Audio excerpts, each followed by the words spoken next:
I'm Rose, sitting in my cramped Chicago apartment, staring at the blinking cursor on my laptop screen. It mocks me as I try to churn out the next chapter of my novel. The pile of unpaid bills on the coffee table looms in the corner of my eye, a constant reminder that my barista job barely covers rent. But hey, a girl's got dreams, right? My phone buzzes, pulling me from my thoughts. It's my best friend, William. Yo, Rose, how's the writing going? I sigh. About as well as my love life, non-existent. He chuckles. Come on, it can't be that bad. Want to grab a coffee? I'm buying.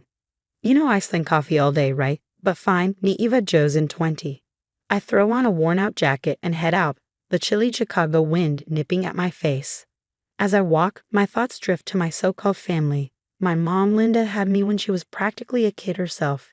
And my biological dad disappeared faster than you can say deadbeat. At Joe's, I spot William waving from our usual corner booth. He's already ordered my usual latte, bless him. Spill it, he says as I slide in across from him. What's got you looking like someone stole your last cookie? I take a sip, savoring the warmth before answering. Just family stuff, you know how it is. William nods, understanding in his eyes. He's heard it all before. Oliver and Nancy, he asks. Bingo. I don't even know why I bother anymore. I say, frustration simmering just beneath the surface. Oliver married my mom when I was 5, but he never treated me like I was his. And Nancy, my so-called sister, don't even get me started. They're still giving you a hard time. I nod, trying to keep my voice steady. It's been worse since Mom died. They don't even hide how much they don't want me around anymore. William reaches across the table, squeezing my hand. You don't need them, Rose. You've got friends who actually care about you. I know, I say, forcing a smile. It's just, they're supposed to be family, you know? As we finish our coffee, my phone pings with a new email. I open it, groaning at the sight of an overly formal invitation. What now? William asks, raising an eyebrow. It's an invite to Oliver's 55th birthday bash. Some fancy party at the mansion, I say, holding up my phone for him to see. Are you actually considering going? He asks, skepticism written all over his face. I hesitate, torn. Part of me wants to delete the email and forget I ever saw it. But another part, yeah, I think I will. I don't know why I keep torturing myself. But maybe this time will be different. William gives me a wary look. Just be careful, okay? And call me if you need an escape plan. I nod, though a knot forms in my stomach as I head home. Back in my apartment, I flop onto the bed, staring at the ceiling. The invitation feels like it's burning a hole in my pocket. I pull it out and read it again. You are cordially invited to celebrate Oliver Thompson's 55th birthday. Cordially, right. That's how they've always treated me, with forced politeness and a healthy dose of disdain.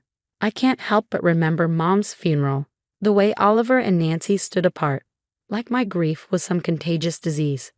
The whispers, the sidelong glances, but still I keep going back, keep hoping that maybe this time they'll see me as part of the family.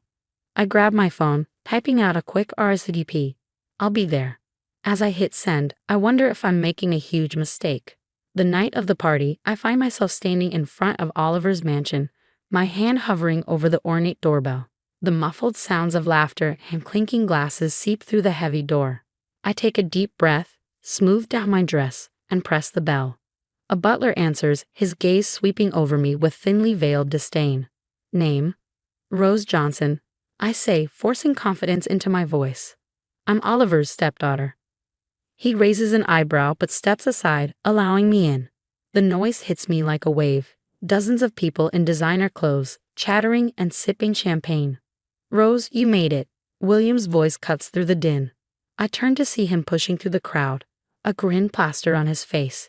He pulls me into a hug. Wouldn't miss it, I reply, trying to smile. Thanks for being my plus one. Are you kidding? Free booze and a front row seat to the family drama. I'm all in, he jokes. I laugh, swatting his arm. Jerk. Come on, let's grab a drink. As we weave through the crowd, I can feel eyes on me, hear the whispers that trail in our wake. I try to focus on William's running commentary about the stuffy rich folks, but it's hard to ignore the feeling of being watched. Well, if it isn't the prodigal stepdaughter, a familiar voice sneers. I turned to see Nancy, dressed to the nines in a gown that probably costs more than my rent. A champagne flute dangles from her perfectly manicured fingers. "Hello, Nancy," I say, forcing a polite smile. "Happy birthday to Oliver." She smirks. "Oh, I'm sure Daddy will be thrilled you remembered. He's over there, holding court with his business partners. Why don't you go say hello?" Before I can respond, she saunters off, leaving a trail of expensive perfume. William squeezes my shoulder. "You okay?" "Yeah," I mutter, downing my champagne in one gulp. "Let's go find him." We spot Oliver surrounded by men in sharp suits, their conversation a blur of stock prices and mergers. I approach hesitantly. "Oliver," I say, my voice barely a whisper. He turns, his smile faltering for just a second. "Rose, you came," he says, pulling me into a stiff, awkward hug. "Gentlemen, this is my stepdaughter." One of the men, younger than the rest, steps forward with a charming smile. "Michael Davis. Pleasure to meet you, Rose." As Michael and I shook hands, I felt an unexpected flutter in my stomach. Maybe, just maybe, this evening wouldn't be so bad after all. For the next hour, I actually started to enjoy myself. Michael was charming, funny, and easy to talk to, and even Oliver seemed to be warming up. Soon Emma, Oliver's business partner's daughter, joined us, and the four of us were laughing and swapping stories. But then Nancy reappeared, clearly drunk, stumbling into our little circle. She latched onto Michael's arm, her eyes narrowing as she noticed me. "Mikey, I see you've met my dear half-sister," she slurred, each word laced with bitterness. "Did she tell you about her mysterious background?" The mood shifted instantly. Michael's brow furrowed. "What do you mean?" he asked, his smile fading. Nancy's eyes gleamed with malice as she grinned. "Oh, you didn't know? Rose here is of unknown parentage. Daddy took her in out of the goodness of his heart." The silence was suffocating. I felt the blood drain from my face as everyone turned to stare. Oliver cleared his throat but said nothing, his gaze firmly fixed on the floor. Michael looked between Nancy and me, clearly unsure how to respond. Emma gasped softly, her hand covering her mouth. Frozen in place, I barely registered Nancy's next words. "It's quite the scandal, really. No one knows who her real father is. For all we know, she could be—" "That's enough, Nancy." William's voice sliced through the tension, and before I knew it, his arm was around my shoulders. "Rose, let's go." As he led me away, I glanced back just once and caught Oliver's expression. He looked relieved, like he was glad to see me go. We burst out of the mansion and into the cool night air. I gulped down a shaky breath, trying to keep myself from falling apart. "Rose, breathe. It's okay. They're not worth it," William murmured, pulling me into a hug. I shook my head, tears spilling over. How could she, in front of everyone? "She's a miserable person, that's how. Come on, I'm taking you home." The ride back to my apartment was a blur. William tried to comfort me, but I barely heard him. All I could think about was the look on everyone's faces, the pity, the shock, the judgment. By the time we got to my place, my heart felt like it had been ripped open. I kicked off my heels and collapsed onto the couch. William lingered by the door. "Do you want me to stay?" he asked softly. I shook my head. "No, I need to be alone right now. Thanks for everything, William." After he left, I sat in the dark, replaying the entire night in my mind. How could I have been so stupid to think that maybe, just maybe, they'd accept me this time? My phone buzzed, breaking the silence. It was a notification from Instagram. With shaking hands, I opened it. There it was, a post from Nancy, clearly made before the party. "Can't wait to see everyone tonight." Well, almost everyone. #family secrets, #unknown parentage. The comments were filled with laughing emojis, shocked faces, and questions. People I thought were friends, all chiming in and speculating about me. The next morning, I woke up with a pounding headache and a heart full of rage. Enough was enough. It was time to fight back. My first call was to Grandma Eleanor. We hadn't spoken much since Mom died, but I needed answers. "Rose, is everything all right, dear?" she asked, her voice concerned. "Not really, Grandma. I need to talk to you about Mom and Oliver." There was a long pause before she responded. "I suppose it's time you knew the truth. Come over for tea." An hour later, I was sitting in Grandma's cozy living room, clutching a steaming mug of tea as she looked at me, a sadness in her eyes. Your mother loved you more than anything, Rose, she began. But Oliver, he made her life hell. My hands tightened around the mug. What do you mean? He was controlling, manipulative. He isolated Linda from her friends, from me. And his business practices, let's just say they weren't entirely above board. As Grandma spoke, the pieces began to fall into place. I remembered the hushed arguments. I remember overhearing things as a child, the inexplicable mood swings, the way Oliver always seemed to get his way, how Mom would fall silent whenever he entered the room. But I never understood why no one said anything. Grandma's eyes filled with tears when I asked her. We tried, dear, but Oliver had everyone under his thumb, including Linda. He isolated her, made sure she had no one to turn to. I left Grandma's house with a heavy heart, but a newfound determination. The truth was uglier than I'd imagined, but I was done being in the dark. My next stop was William's place. I need your help, I said the moment he opened the door. William raised an eyebrow. We going to dig into Oliver's company? I nodded. I know it's risky, but we have to. I need to know what he's hiding. Isn't that illegal? He asked, a cautious smile tugging at his lips. Not if we do it right. Come on, I know you've got connections in the finance world.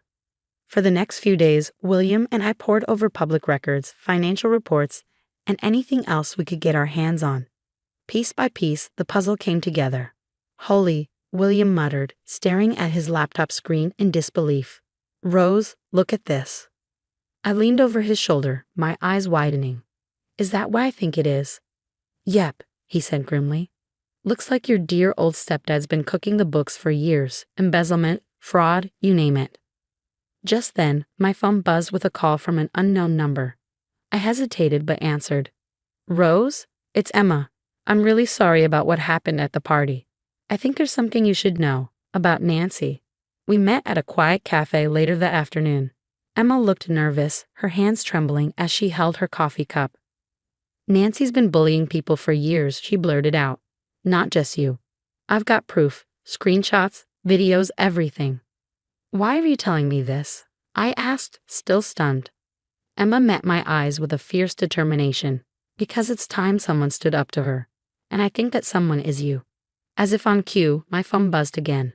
This time, it was a message from Michael. Rose, we need to talk. I'm not just a business associate of Oliver's. I'm an undercover journalist investigating his company. My head was spinning. In just a few days, my whole world had turned upside down. But for the first time in years, I felt a glimmer of hope. That night, I sat at my laptop, fingers hovering over the keyboard. The cursor blinked at me, waiting. I took a deep breath and started typing. Chapter 1. The Girl in the Shadows. My tell-all book about growing up in a toxic family was finally taking shape. No real names, of course. I wasn't stupid, but the truth was all there. And that's all the time we have for today's segment, the talk show host announced, turning to me with a smile. Join us next week when we'll be talking to Rose Johnson, author of the runaway bestseller Shadows in the Family Portrait. Rose, thanks for being here.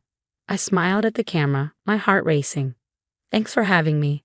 The moment we went off air, my phone exploded with notifications. The book had struck a chord, sparking conversations about emotional abuse and toxic family dynamics across the country. But this was just the beginning. William burst into my apartment, waving a newspaper in his hand. Have you seen this? He asked, practically vibrating with excitement. I grabbed the paper, my eyes widening at the headline. Thompson Industries under federal investigation for fraud. Michael's exposé had done its job. Oliver's carefully constructed empire was crumbling. My phone rang again. It was Emma, her voice breathless with excitement. It worked. The board saw the evidence of Nancy's bullying. She's been fired, and her social media is blowing up. No one wants to touch her with a 10-foot pole. I sank onto the couch, overwhelmed. It was actually happening. The truth was finally coming out. Then came the call I'd been dreading. Rose, Oliver's voice was weak, strained. I've had a heart attack. The doctors say it's stress. I know I have no right to ask, but I need you. I closed my eyes, taking a deep breath. I'm sorry, Oliver, but I can't be there for you. Not after everything you've done. But we're family, he pleaded. No, Oliver. We're not. I replied, my voice steady. Take care of yourself. I hung up, feeling a weight lift off my shoulders. The next day, another call came in. This time, it was Nancy, her voice tearful and apologetic. "Rose, I'm so sorry for everything. Can we talk?" I listened to her rambling apology, feeling nothing. No anger, no satisfaction, just emptiness. "I hear you, Nancy, and I accept your apology. But that doesn't mean I want you in my life." I hung up, finally ready to move on. I had spent too many years chasing acceptance from people who never deserved my loyalty. Now, I was free.